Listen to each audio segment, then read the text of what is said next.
साथियों नमस्कार।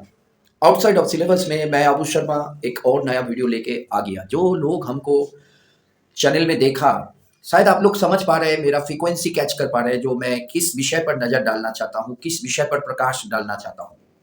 आज का सब्जेक्ट बहुत इंटरेस्टिंग है। अगर आप जॉब करते हो, अगर आप मार्केटिंग का जॉब करते हो, सेल्स का जॉब करते हो, ऑफिस में हो, कंप्यूटर IT सेक्टर में हो, कोई भी क्षेत्रों में हो, ऑफिस पॉलिटिक्स क्या होता है, ऑफिस में पार्शियलिटी कैसे किया जाता है, बॉस का पसंदीदा आदमी ऑफिस में कैसे राइजिंग कर लेते हैं, और जो सही टैलेंट है, नेपोटिज्म बोल के शायद एक वर्ड है, मैं तो पढ़े लिखे उतना नहीं हूं, वो कैसे होता है, और इस प्रॉब्लम को अगर सॉल्व किया जाए तो फायदा किसको होगा, सबसे ये पूरा विस्तार से मैं बताऊंगा। मेरा पूरा वीडियो आप लोग देखना। 25 साल का अनुभव लेकर इस देश में ऐसा कोई बड़ा कंपनी नहीं है जिसमें मैंने काम नहीं किया और जिसका मैनेजमेंट को मैं नहीं जानता हूं, इसलिए मैं बता रहा हूं होता क्या है। मैंने देखा मेरा अनुभव में, जो ऑफिस में एक भयंकर पॉलिटिक्स होता है। बड़ा से बड़ा कंपनी का बात कर रहा हूं और छोटा से छोटा कंपनी का बात कर रहा हूं, लेकिन वो दिखता नहीं है, विजिबल नहीं है। मैं समझता हूं, मैं अगर कोई कंपनी में काम कर रहा हूं तो मेरा दुश्मन कौन है, सबसे पहले हमको एनिमी आइडेंटिफाई करना पड़ेगा। जो मेरा दुश्मन तो मेरा एचआर नहीं है, मेरा दुश्मन तो मेरा लॉजिस्टिक टीम नहीं है, मेरा दुश्मन तो मेरा को सेल्समैन, को मार्केटिंग, को जीएम, ये लोग तो नहीं है ना। मेरा दुश्मन कौन है?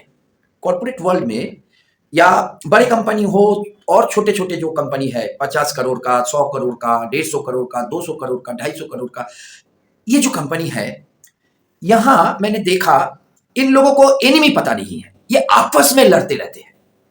फायदा क्या? एक प्रोफेशनल कंपनी वो होता है जो हर एक स्टाफ को एक ही बंधन में बांध देगा। हमारा शरीर में ये मेरा पर्सनल व्यू है, नजरिया है मेरा पर्सनल। मैंने देखा जो हमारा शरीर में पॉजिटिव एनर्जी और नेगेटिव एनर्जी काम करता है। मेरे से तो होता है, आप आपका ट्राई कर लेना। वो क्या है? पॉजिटिव एनर्जी क्या है?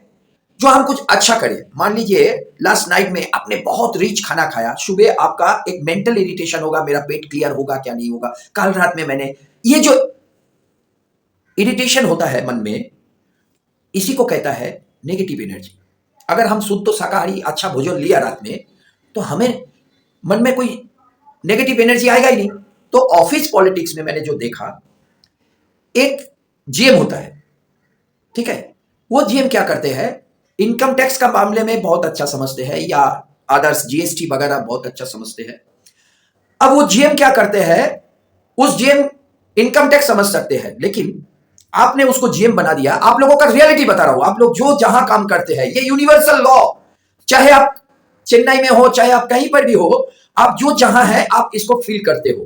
कोई बोल नहीं पाते हो, लेकिन मैं आपको बता रहा हूं। एक जीएम होता है, उसको इनकम टैक्स का पता है, लेकिन पावर, अब मेरा बात को गौर से सुनना, मैं क्या बताना चाहता हूं, पावर को एब्जॉर्ब करना, पावर को पचाना बहुत कठिन काम है, और बहुत आदमी से यह चीज संभव नहीं होता है। वो पावर का मिसयूज कर देते हैं। जैसे स्पिरिचुअल पावर स्वामी विवेकानंद जी के पास था, उसने उसका पॉजिटिव यूटिलाइज किया। एडमिनिस्ट्रेटिव पावर हिटलर के पास था वर्ल्ड हिस्ट्री में, उसने उसका नेगेटिव यूटिलाइज किया। अब पावर तो दोनों के पास ही था ना। आप कौन पावर को कैसे यूटिलाइज करे, ये तो उनका निर्णय के ऊपर रहेगा।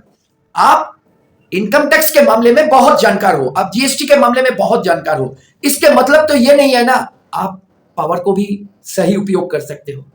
यहां प्रॉब्लम छुपा हुआ है। अब कंपनी का ओनर 200, 500, 50 करोड़ का जो कंपनी का ओनर होता है, उसको उतना इनकम टैक्स का नॉलेज नहीं है, उसको लाखों पगार देके वही आदमी को रखते हैं, और डे बाय डे अपना एक बड़ा मुनाफा नुकसान करते हैं। क्यों? क्योंकि वो सोचता है ये चला जाएगा तो मेरा इनकम टैक्स, मेरा जीएसटी का बहुत बड़ा लोचा हो जाएगा। आखिर होता नहीं है। वो एक ऐसा माहौल पैदा करके रखा। अगर हम सोचे जो हम इस धरती में नहीं रहेंगे तो दुनिया नहीं चलेगा, ये गलत फहमी है। उसका ओनर का ये सोच है, वो सोचता है जो ये नहीं रहेगा तो हमारा कंपनी में बहुत बड़ा दिक्कत हो जाएगा, लेकिन आखिर होता नहीं है। उनको जो पगार देते हो, मान लीजिए 25,000 करके, और 3 आदमी को आप लेके आओ, 25-30 हजार के, लाखों उनको पगार देके वो लोग वही काम कर देगा। थोड़ा दिन 10-15 दिन प्रॉब्लम होगा, लेकिन 10-15 दिन का प्रॉब्लम के लिए आप वर्षों से अपना कंपनी में एक प्रॉब्लम पैदा करके रखे, क्योंकि वो जीएम जीएसटी जानता है, वो जीएम इनकम टैक्स जानता है, वो जीएम को मैनर्स नहीं है, वो जीएम को प्रोफेशनल ट्रेनिंग नहीं है, वो जीएम को पावर को यूटिलाइज करने का शक्ति नहीं है, वो जीएम ईर्ष्या करते हैं, वो जीएम पार्शियलिटी करते हैं, वो जीएम राफ बिहेव करते हैं, उसके बाद भी आपको रखते हो। उसीलिए आपका कंपनी जहां के राइजिंग करना चाहिए, जहां तक राइजिंग करना चाहिए, वहां तक राइजिंग नहीं कर पाते हैं। ये एक प्रॉब्लम है। दूसरा प्रॉब्लम, अगर हम एक यूनिटी के साथ काम करें, जो हम सबका सिक्योरिटी गार्ड से लेकर वाइस प्रेसिडेंट तक हम सबका मिशन एक होना चाहिए। हम तो कोई दुश्मन नहीं है ना। ऑफिस पॉलिटिक्स ये शब्द तो आया कहां से और किस प्रकार से ये शब्द तो आ सकता है? हम अगर अपना ही ऑफिस में राजनीति करें तो हमारा कंपटीटर से हम कैसे लड़ेंगे? तो एक प्रॉब्लम होता है, ये जीएम, ये वाइस प्रेसिडेंट, ये लोग को एजुकेटेड होता है, हाईली क्वालिफाइड होता है, लेकिन ऐसा थोड़ी होता है आप हाईली क्वालिफाइड होंगे मतलब आपको पावर यूटिलाइज करने का क्षमता होगा। मैं जब गुजरात में था, मेरे पास 2 इंजीनियर आया था और मैं उनका बॉस था, रिपोर्टिंग बॉस था। वो 2 इंजीनियर पैसा वाला था, वो तो 10 बार हमको खरीद सकता है, लेकिन पावर में मैं बड़ा था। मैं उन दोनों के साथ, मैं अपना रियल लाइफ एक्सपीरियंस बता रहा हूं, मैं उन दोनों के साथ अपना दोस्त जैसा मिला, उनको फ्रीडम दिया। मेरा जो फील्ड है मैं उसको होल्ड करके नहीं रखा। मैंने वर्ल्ड लार्जेस्ट रिफाइनरी देखता था, मैं उसको पूरा वो फील्ड में घुसा दिया ताकि कंपनी बचे रहे, हम रहे ना रहे। लेकिन अक्सर लोग सोचते हैं जो ये कंपनी कहीं पर भी चले जाए, इसमें प्रॉब्लम क्या है? अपना कुर्सी सही रहे। दिक्कत यहां है। ये ऑफिस के बारे में बताने के लिए बहुत लंबा वीडियो करना पड़ेगा और बहुत अनुभव है मेरे को। मैंने देखा जो एक कंपनी में मैंने देखा जो एक जीएम को लेके आया, नया जीएम। अरे बाप रे बाप! तो नया जीएम सिर्फ कंप्यूटर में काम कर रहे हैं।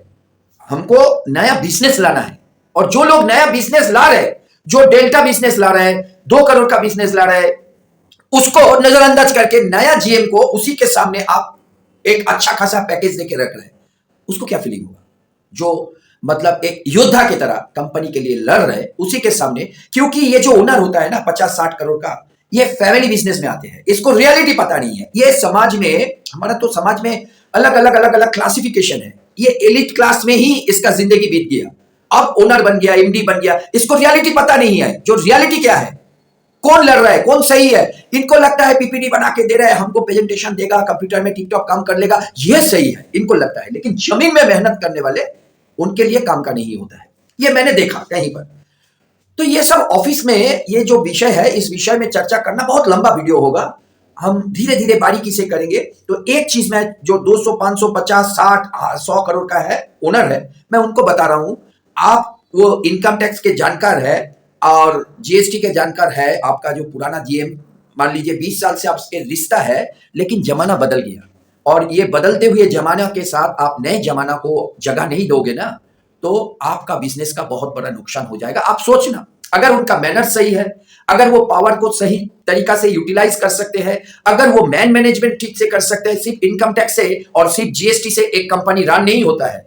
एक कंपनी का जीएम है जो, या वाइस प्रेसिडेंट है, वो सिर्फ एक कंपनी इनकम टैक्स और जीएसटी के लिए नहीं चलता है। उसका ओवरऑल मैनेजमेंट जो है, उस ओवरऑल मैनेजमेंट को जो कंट्रोल कर पाते हैं, हंसते मुस्कुराते काम करवा सकते हैं, लोगों से मिल सकते हैं, लोगों को अपना सकते हैं, पार्शियलिटी नहीं करते हैं, टैलेंट को आगे जगह देते हैं, ये जरूरी है।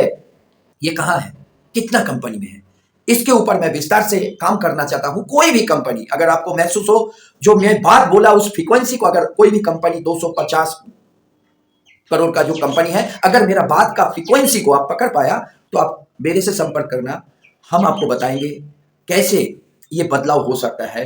और आपका ऑफिस का सिक्योरिटी गार्ड से लेकर एकदम वीपी तक सबका मन एक ही नजर में होगा, एक ही दिशा में होगा, बिजनेस बिजनेस और बिजनेस। किसी के भीतर लड़ाई नहीं, कोई ऑफिस पॉलिटिक्स नहीं, किसी के साथ कोई विवाद नहीं, किसी को पावरफुल महसूस भी नहीं। सब लोग इक्वल होके अगर आप काम करेंगे एक योद्धा की तरह, तो मैं दावा के साथ कह सकता हूं आपका कंपनी का ग्रोथ बिजनेस 20 से 25% बढ़ जाएगा। इसके लिए बहुत लंबा प्रोसेस है, इसको बहुत सारी चेंजेस की जरूरत है, और इसके लिए सबसे पहला चेंज जो होना चाहिए, ऑनरेबल ओनर आपको ही करना है। अगर आपको आने वाले समय आज से 5-7 साल बाद आप जो भी बिजनेस कर रहे हैं उसमें इतना बड़ा चुनौतियां आएंगे, अभी से आप इसको सुधार नहीं पाए तो मैं आपको दावा के साथ कह सकता हूं आपका बिजनेस बहुत बड़ा खतरे के सामने आ जाएंगे। ये मैं दावा के साथ कह सकता हूं। हर रोज मार्केट बदल रहा है, हर रोज सोच बदल रहे हैं, हर रोज विचार बदल रहे हैं, नए नए आइडियाज आ रहे हैं, नए नए लड़का आ रहे हैं।